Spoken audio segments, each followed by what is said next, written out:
Bismillahirrahmanirrahim. Allahumma sholli wa sallim wa barik ala sayyidina Muhammadin wa ala alihi wa sahbihi ajmain. Amma ba'du.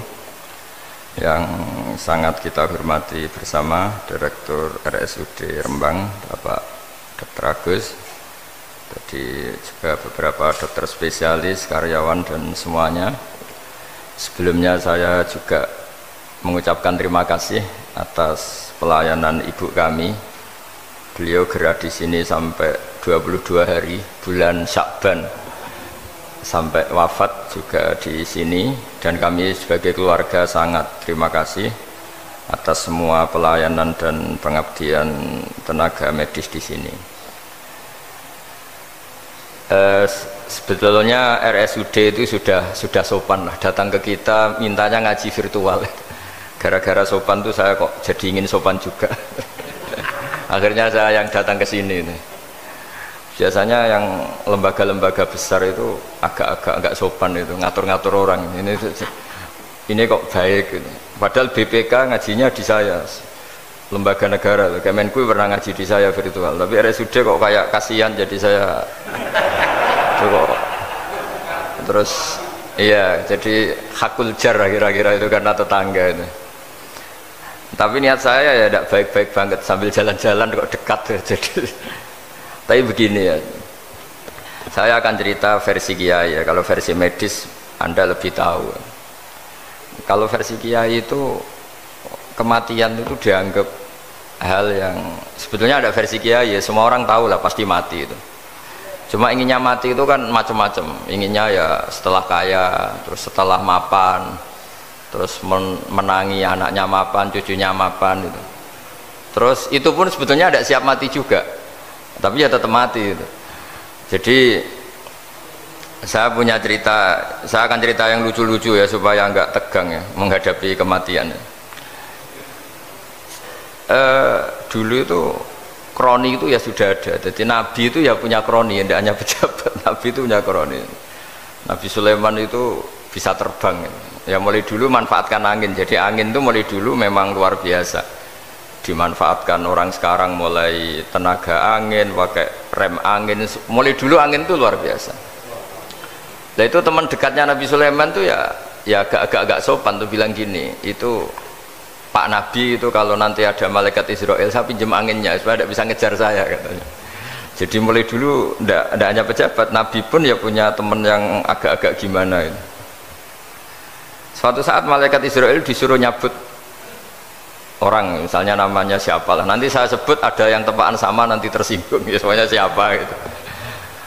Yang jelas namanya ada Agus tidak Bambang karena bahasa Arab itu. Itu orang ini cabut di India ini.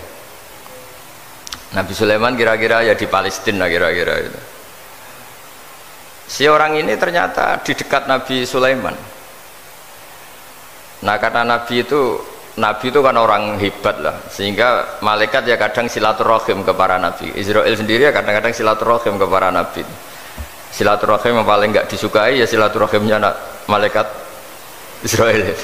Datang ke Nabi Sulaiman, sebenarnya niatnya silaturahim. Ternyata ketemu orang itu, kaget malaikatnya. Waduh ini gimana ini? Kok saya disuruh nyabut di India, kok orangnya di Palestina? Nabi Sulaiman kira-kira di kawasan Palestina, di wilayah yang katanya Israel itu. Karena Palestina kita tahu kan, menurut pemerintahan Israel itu wilayah Israel, menurut Palestina pemerintahan apa? Palestina. Tapi Indonesia alhamdulillah sampai sekarang itu nggak mau atau tidak punya hubungan diplomatik dengan apa? Israel. Sehingga kita harus mengistilahkan Palestina untuk warga Indonesia. Kaget malaikat ini, katanya disuruh nyabut di India kok ada di sini. Nah si kroni ini, si orang yang itu melihat malaikat Israel, entah kenapa kok dia bisa melihat itu, mungkin punya kekuatan tertentu karena dekat Nabi. Kaget dia, malaikat melihat dia karena janggal ya, disuruh nyabut di India kok orangnya di Palestina. Si orang ini melihat malaikat juga takut, malaikat itu punya hawa yang luar biasa. Akhirnya bilang ke Nabi Sulaiman, ya Nabi Allah tolong pinjemin saya angin untuk saat ini juga saya bisa terbang ke India. Dipinjemin sama Nabi Sulaiman. Akhirnya orang itu sampai ke India. Dikira angin itu sudah segala-galanya sampai India. Terus malaikat senyum, seneng dia. Wah ini sesuai protokol karena andai kan orang itu tetap di situ, malah malaikat gak berani ngambil karena prosedurnya harus ngambil di India.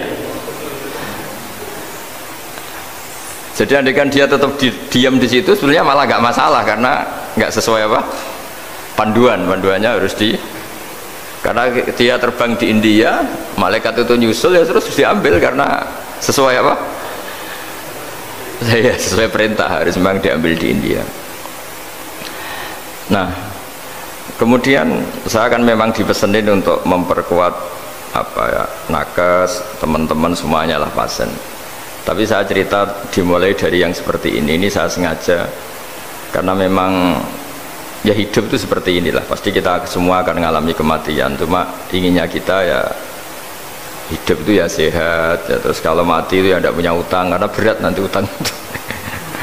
Saya tidak tahu fikihnya itu kalau utang pribadi itu hisabnya berat, kalau utangnya lembaga itu gimana ya, dihitung salahnya direkturnya apa dihitung salah karyawan yang minta naik apa gaji. Saya tidak tahu kayak utangnya Indonesia itu yang disalahkan itu menterinya apa presidennya apa yang selalu mengajukan gaji 13. Tidak tahu itu karena di kitab tidak dibicarakan, yang dibicarakan utang-utang apa pribadi ya. Kalau yang utang-utang lembaga negara itu nanti tak tanyakan malaikat auditornya ini gimana cara apa itu yang disalahkan menterinya apa presidennya apa direkturnya apa pengajuan proposal itu. Nah singkat cerita itu kalau ngadepin kematian atau sebenarnya yang ngadepi kehidupan juga kita ini inna sholati wa nusuki wa mahyaya wa mamati lillahi rabbil alamin. Saya bicara ilmunya kiai, misalnya si A itu sebenarnya sudah ditulis dia mati karena kecelakaan, yang satu ditulis mati karena sepuh karena tua itu. Yang satu mati karena tersedak, yang satu mati karena ngelindur, mungkin yang satu mati karena tenggelam. Sehingga sebetulnya andaikan kita melihat Lauh Mahfud, kita ini ya naif. Saya berkali-kali ngaji bilang, kadang kita ini takutnya sampai angin takutnya dari motor ngelamun, gara-gara ngelamun gitu. Andaikan malaikat tuh kok suka bully, tawain gitu. Kamu catatannya kecelakaan kok yang kamu takuti apa? Covid. Yang sejarah misalnya kita pernah hidup tanamkan kebencian sesat itu terus ke bawah. Anak cucu kita dikandani jogeman cocok wong iku musuh bapakmu mbahmu itu, sehingga anak cucu itu dendamnya diwariskan. Wong dendam kok dia apa wariskan, termasuk utang itu. Ketika kita jabat ingin rumah sakit ini mewah, pikiran yang kok isdadi aku seleren semikir direktur berikutnya itu tidak tahu itu nanti hisapnya ke siapa. Saya ulang lagi ya. Maka dalam satu ayat dikatakan laqad kunta fi ghaflatin min hadza fakashafna anka ghita'aka fabasarukal yauma hadid. Manusia ketika di dunia itu dianggap tidur itu dengan tanda kutip itu bodoh itu tidak tahu. Fakashafna angka ghita'aka, nanti setelah kamu mati itu pinter, tapi ketika anda pinter sudah meninggal, sudah tidak bisa memperbaiki kesalahan-kesalahan kita. Nah kenapa kita dikatakan sekarang ini tidur? Karena kita ini sering menyaksikan sesuatu yang sebetulnya tidak ada hubungannya dengan kita, tidak ada hubungannya dengan kebutuhan kita. Misalnya kita ngelamun, berkhayal, ingin hidup kaya raya, sejahtera, jabat, orang lain anak buah semua. Ternyata itu nggak penting ketika kita di akhirat. Yang penting adalah Anda meninggal dalam keadaan menghamba kepada Allah Subhanahu wa Ta'ala. Saya berkali-kali ngaji, kalau saya berkali-kali bilang, andaikan hati kita nanti direkam Allah, nanti di akhirat sudah direkam, orientasi kita direkam nanti. Pak Agus misalnya ingin punya mobil, punya rumah mewah, punya apa, terus orientasinya gitu. Di depan Tuhan yang menyuruh kita, mensyariatkan kita, inginnya itu ya jadi hamba Allah terbaik, jadi kekasihnya Allah, jadi hamba yang bersujud, dari hamba yang bersedekah. Jadi ini kan tidak sambung. Ada cita-cita versi Allah yang dianjurkan Allah, yaitu bercita-cita jadi hamba yang soleh, yang bermanfaat, yang memanfaati orang banyak. Kemudian ini ada cita-cita yang hadzun nafsi, ingin mapan semua orang anak buah.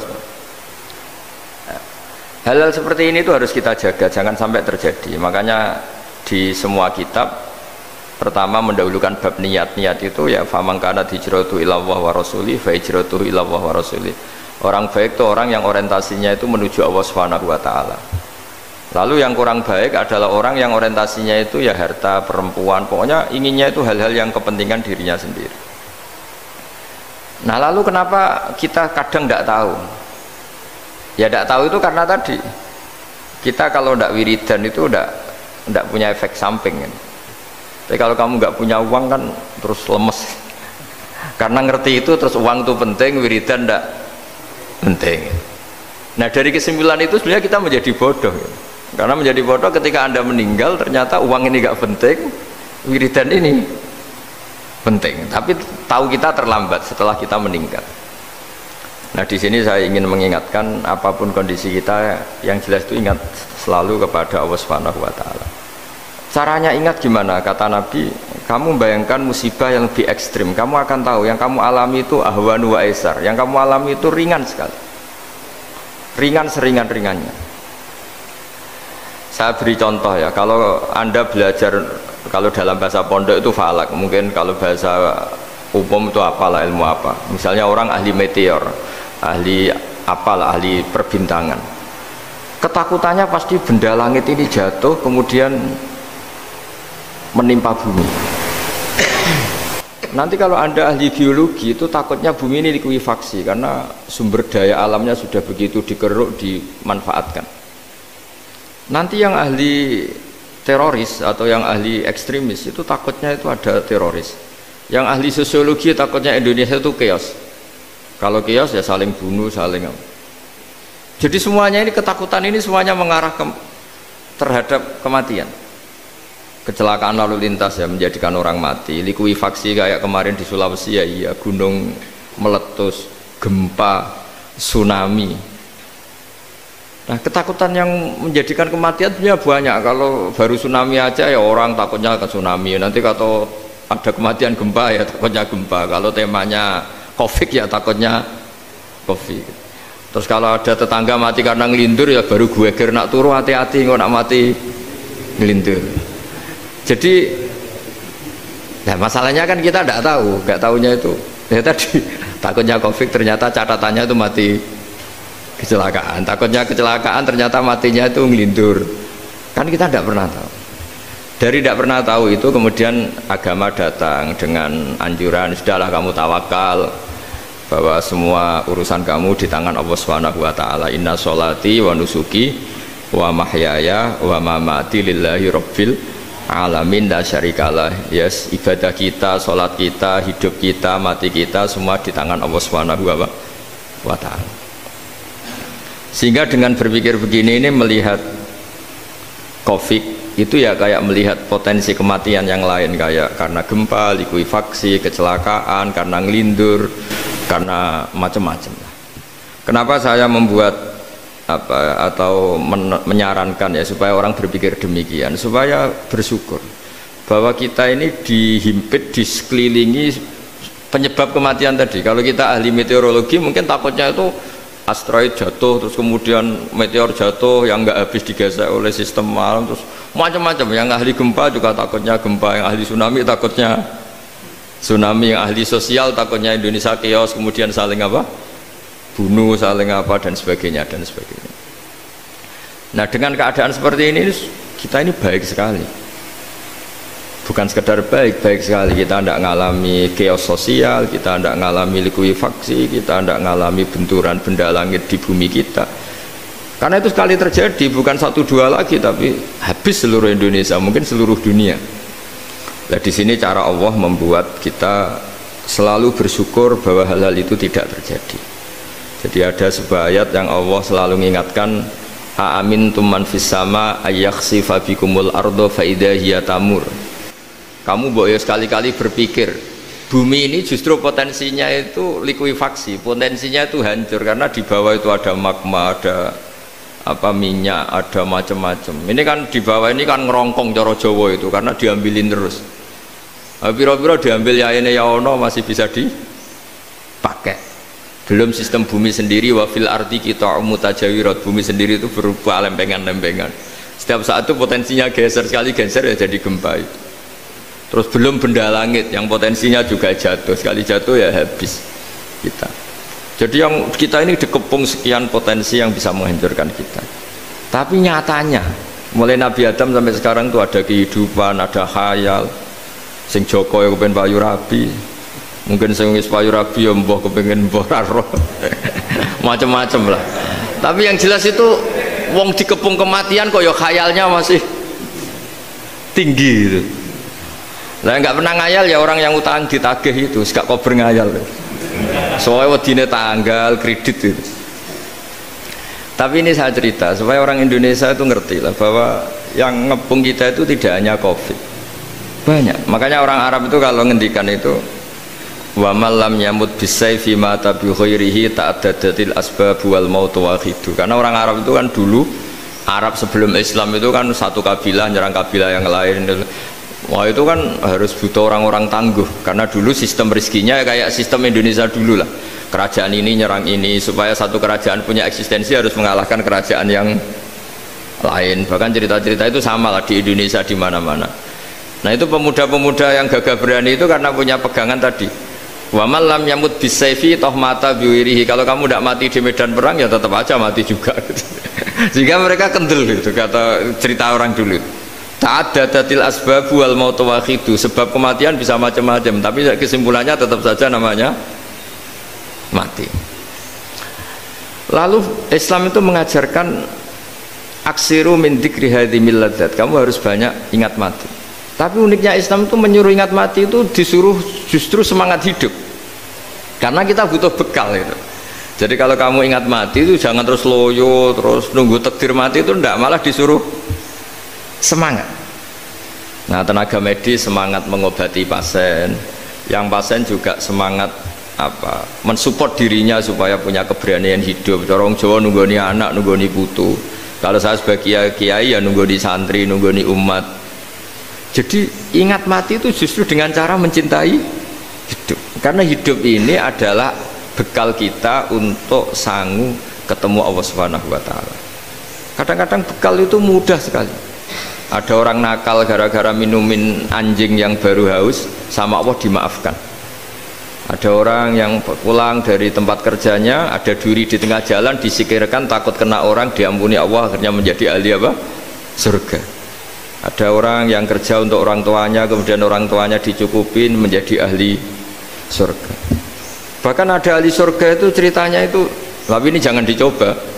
Ada orang sudah jelas niat nyon sewu, niat zina, sudah tinggal itu terus mikir dia saat itu takut Allah gak jadi, barokahnya gak jadi, langsung dia jadi ahli surga. Sarannya gak jadi loh ya. Tapi ya tidak usah dicoba. Itu kalau keterusan masalah. Jadi Islam itu menganjurkan ingat mati, tapi justru dengan cara mencintai kehidupan. Karena yang jadi referensi Allah nanti di akhirat adalah perilaku kita, amal kita zaman apa? Hidup. Jadi disuruh ingat mati, tapi justru dengan cara sangat mencintai apa? Kehidupan. Lalu yang dinamakan kehidupan itu apa? Ya kita-kita ini. Ada yang mengkhidmati agama, mengkhidmati orang sakit. Mengkhidmati itu ya berbakti, membantu. Ada yang nata lalu lintas, ada yang nata keamanan kayak Pak Polisi, ada yang nata keuangan kayak Kemenku, macam-macam. Semuanya harus kita cintai, profesi-profesi yang oleh Islam dianjurkan untuk kita nekuni itu. Jadi saya mohon lewat cerita ini orang itu tidak fokus takut Covid. Kasihan Covid kan jadi tersangka pembunuh sini. Padahal di kampung-kampung orang lugu-lugu yang saking nggak ngertinya itu kalau dikasih sumbangan itu katanya itu salam neng Covid matur nuwun. Itu ribet kalau orang lugu-lugu itu. Dikira Covid itu satu makhluk atau manusia yang apa? Nyumbang itu. Jadi saya mohon semohon-mohonnya, minta seminta-mintanya sampean harus ngitung nikmat lah. Dengan sistem meteor seperti itu di langit tidak jatuh ke kita, sistem bumi yang sudah ngerongkong gini tidak likuifaksi, terus di dunia ini banyak kimia, banyak racun itu kalau misalnya meledak kemudian dibawa angin mungkin matinya lebih massal. Ternyata semua itu nggak terjadi. Artinya nikmat yang sekarang kita dapatkan, kita nikmati sekarang itu jauh lebih besar ketimbang ketakutan kita. Nah, ini Islam selalu menganjurkan fadzkuru ala Allah la'allakum tuflihun. Selalu ingat sisi-sisi nikmatnya Allah. Kamu jangan hanya sisi wah kita dikepung Covid, kita punya istri judes, punya anak nggak nurut, punya atasan sadis, punya anak buah nggak loyal. Kalau gitu terus ya kamu nggak berani hidup. Yang diingat masalah terus. Itu salah, hidup seperti itu salah menurut Islam. Yang Islam menganjurkan fadzkuru ala Allah, kamu ingat sisi-sisi nikmatnya Allah, bukan sisi-sisi kita hidup itu diuji. Saya punya sekian cerita ulama-ulama yang unik yang punya nasihat itu. Jadi ada orang kaya raya dulu temannya banyak, anak buahnya banyak. Suatu saat dia miskin terus gak ada yang berkunjung. Jadi dia ngeluh, curhat ke ulama itu. Ketika saya kaya yang berkunjung banyak, ketika saya miskin kok nggak ada yang berkunjung, kurang ajar betul teman-teman saya. Terus kata kiai itu lucu kalau ada nih, ya bagus gitu dong ketika anda miskin sudah ada yang berkunjung. Loh kok bisa? Ya misalnya kamu sekarang jadi buruhnya orang, pas disuruh-suruh dibentak-bentak, terus teman kamu udah datang, malah kamu jadi tontonan toh. Mendingan nggak ada datang, jadi kamu ketika buruh orang nggak malu karena teman-teman kamu sudah tidak datang. Ya alhamdulillah kalau gitu ya. Jadi dulu satu hal yang dia dulu nganggap problem, ya kan kalau kamu misalnya dulu kaya, temannya banyak, jabat, terus yang takut banyak. Ketika sudah miskin, nyun sawu jadi buruhnya orang disuruh-suruh, terus teman kamu tetap do datang. Siap nggak ada? Siap datang apa siap tidak datang? Lebih siap tidak datang sebetulnya kan? Karena nggak jadi tonton. Akhirnya dia sadar. Ya gitu kalau dikeluhin istri saya ini judes, ya sering marahin gini-gini. Ya bagus dong marahin kamu. Kalau marahin tetangga malah masalah. Coba kamu punya istri kalau marahin orang lain pusing enggak? Mendingan marahin. Jadi pokoknya dilatih terus. Lama-lama dia bersyukur. Nah termasuk cara kita melihat kehidupan. Ada doa Rasulullah SAW yang luar biasa. Ya Allah, jadikan kehidupan ini sebagai penambahan saya untuk berbuat baik. Wal mauta rohatan li min kulli syarrin. Kalau engkau takdir mati, ya anggap mawon nih mati itu berakhirnya semua potensi keburukan saya. Orang itu kan potensinya dua, buruk betul atau potensi buruk. Mungkin sekarang kita tidak korupsi, tapi saja suatu saat kita korupsi. Mungkin sekarang kita tidak salah, suatu saat potensi salah. Dan mati itu mengakhiri itu semua. Makanya saya berkali-kali cerita kalau ngaji, kalau orang-orang alim NU itu kalau ada bajingan mati tetap dia seksa ini baik dia. Itu tetangganya nggak mau semua. Wong bajingan kok darani baik. Tapi kiainya ngotot harus disaksikan kalau ini baik. Akhirnya mereka bilang ya baik-baik. Padahal di hati kiainya sudah tidak bisa garong lagi, tidak bajing lagi. Ya baiklah gitu. Jadi sehingga orang-orang soleh itu melihat hidup itu ya biasa, melihat mati itu biasa, karena hidup adalah sarana kita menambah kebaikan dan mati adalah akhir dari segala keburukan kita atau potensi keburukan kita. Jadi Islam itu mengajarkan kita gimana menghadapi kehidupan, juga gimana menghadapi apa? Kematian. Jadi saya ulang lagi, itu ajaran-ajaran Islam yang luar biasa. Jadi ij'alil hayata ziyadatan li fi kulli khairin wal mauta rohatan li min kulli syarrin. Jadi hidup menambah kebaikan, kalau kita mati anggap saja mengakhiri semua buruk kita kalau kita sedang buruk atau potensi keburukan kita. Saya cerita ringan tapi supaya diingat-ingat. Jadi kalau kita yang nekuni, saya tadi kan sudah bilang, kita kiai yang nekuni ilmu itu ya tadi kita agak fokus bicara Covid. Inna Allaha yumsikus samawati wal ardo antazula wala in zalata in amsakahuma min ahadim min ba'dih. Kalau kamu ahli meteorologi kan melihat ini jatuh jumlahnya besarnya sekian, Ini kalau digesek oleh atmosfer paling masih sekian, kayak kemarin Januari kan hujan meteor yang sering kena Lampung kemarin. Terus di mana-mana mesti takut kamu itu. Kalau kamu ahli gempa takutnya itu ya pergeseran lempengan bumi. Kalau kamu ahli tsunami ya takutnya tsunami. Kalau ahli sosiologi ya takutnya chaos sosial ya, sama kamu medis ya takutnya penyakit yang menular, penyakit seperti ini. Oke, kita sekarang fokus menghadapi Covid dan kita selalu berharap supaya Indonesia terbebas dari Covid dan musibah-musibah yang lain. Ya tadi, apa gunanya terbebas dari Covid tapi chaos sosial kayak apa terus kita. Sehingga Islam selalu mengajarkan harus disyukuri lah bahwa kita sekarang alhamdulillah kita hidup harmonis. Kita kata Mbah Mun Bhinneka Tunggal Ika itu dingendikakno terus yang terakhir masalah air. Air itu sumber kehidupan. Di antara Allah mengingatkan kita adalah qul ara'aitum in asbaha ma'ukum ghoron famay ya'tikum bima imma'in. Bumi ini kan bawahnya ada magma, terus ada air. Normalnya air itu enggak ada. Secara teori itu normalnya air itu enggak ada karena bumi itu kan kalau ada air kan meresap. Sudah meresap, bawahnya itu ada minyak, ada magma, harusnya air itu tersedot habis. Tapi orang saking angkuhnya, saking cueknya, ngira air itu malah potensinya itu abadi. Sebetulnya kalau menurut teori alam, air itu gampang hilang kan, diletakkan di bumi ya bumi itu meresap. Nanti bawahnya itu ada minyak, ada sebagian ada magma, ada macam-macam lah. Jadi potensi air itu harusnya nggak ada malah kalau melihat sistem itu.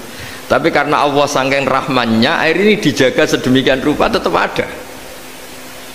Kalau melihat sistemnya kan normalnya malah nggak ada. Makanya Allah selalu mengingatkan in asbahama ukum ghoron, suatu saat air yang kamu pakai yang jadi sumber kehidupan itu bisa saja tahu-tahu hilang, mungkin tersedot oleh panas bumi atau corong Jawa niku nyeresep entek atau gimana lah cara Allah menghilangkan.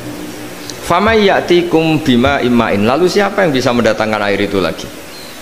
Ini kata para hafid, ini yang kata guru-guru ya, termasuk yang dikatakan Pak Mukhtar ini, nanti orang harus ngendikan menjawab Allahu Rabbul Alamin, hanya Allah sendiri yang bisa mengatur air ini selalu ada.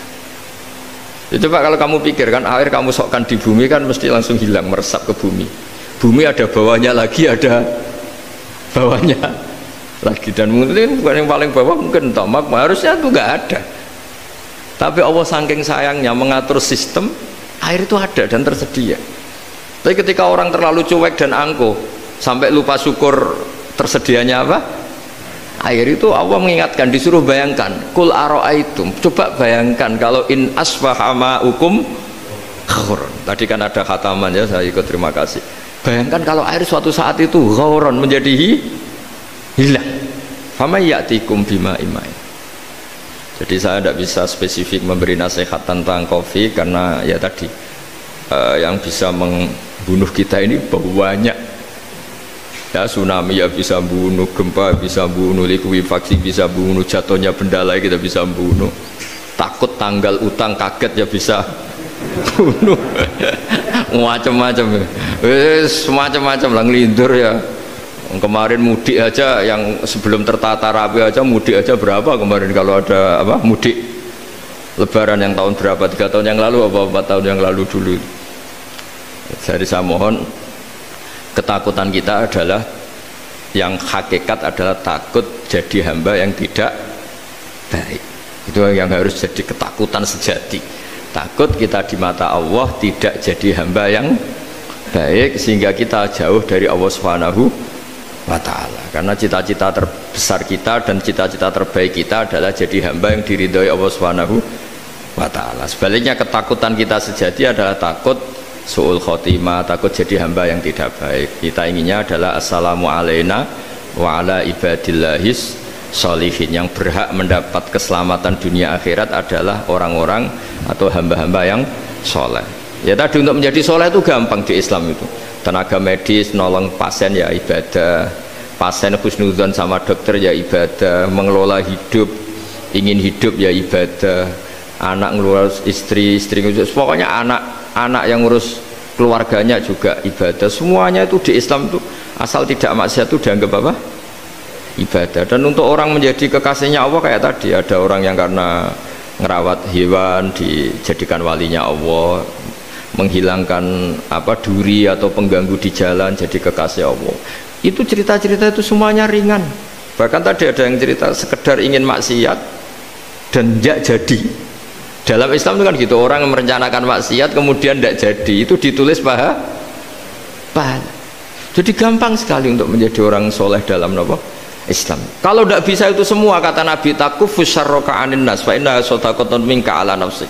Kalau tidak bisa berbuat baik sama orang lain, yang penting tidak mengganggu orang lain. Terus kan enak turu ning omah ngelamun bengak-bengok dhewe aja banter-banter, tapi nak bengok-bengok banter-banter kan ganggu tonggo.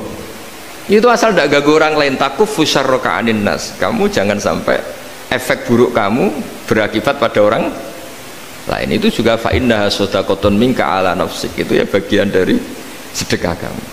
Taruh saja misalnya kalau secara ilmu medis, misalnya kita ini kok dinyatakan positif COVID, secara ilmu medis nggak boleh ketemu orang lain, terus kamu diisolasi.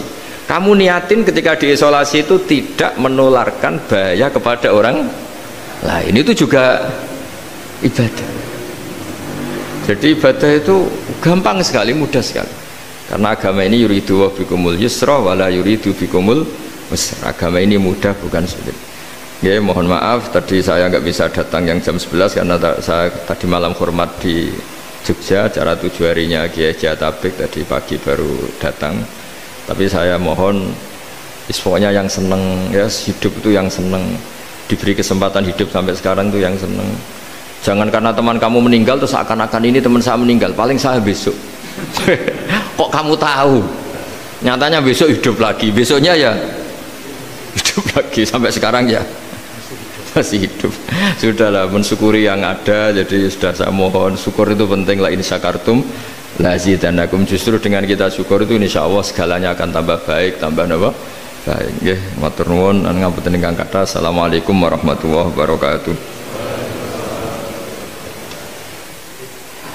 Terima kasih kepada beliau Romo Kiai Haji Ahmad Bahauddin Nur Salim, atau biasa kita sapa dengan Gus Baha, menginjak pada acara selanjutnya, yakni doa yang insya Allah akan dibawakan oleh beliau Romo Kiai Haji Ahmad Bahauddin Nur Salim. Monggo kepada beliau waktu dan tempat kami persilahkan. Al-Fatihah.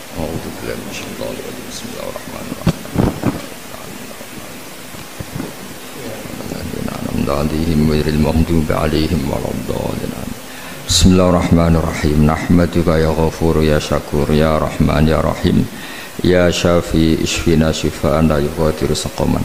Allahumma shalli wa sallim wa barik ala sayyidina Muhammad alladhi 'allamana ya wa bil i'timad 'alaika ya wa istishfa bika ya Allah. Fa bi haqqi jahi 'indaka ya wa athibil ba'sa ya Allah ya rahman ya rahim. Allahumma ya Allah, Allahumma anta syafi ishfina shifaan la yughadiru saqaman. Allahumma ya wa anta syafi ishfina shifaan la yughadiru saqaman. Wasfi mardona ya Allah wa dayu mardona, innaka anta syafi azibil ba'sa rabban nas, innaka anta syafi ya Allah. Allahumma ya Allah la narju siwaka wa anta rojauna ya Allah, wa anna lan nahlika wa anta ma'ana wa anta rojauna ya Allah, faj'alna ya Allah wa ahla Indonesia salimin ghanimin mu'afin min kulli bala'id dunya wal akhirah. Allahumma ya ilahana ya wa ij'alna min ibadika syakirin min ibadika sholihin wa min ibadika alladhina ya Allah ma syofi ardika haunan ya Allah na'muru bil ma'ruf wa nanha 'anil munkar. Ya Allah ya Allah ya haqqu ya mubin ij'alna ya Allah salimin ghanimin mu'afin min kulli bala'id dunya wal akhirah. Rabbana atina fid dunya hasanah wal akhirati hasanah wa qina adzabannar. Sallallahu alaihi sayyidina Muhammad sallallahu alaihi wasallam. Subhana rabbika rabbil izzati amma yasifun wa salamun alal mursalin walhamdulillahi rabbil alamin. Sirrul Fatihah.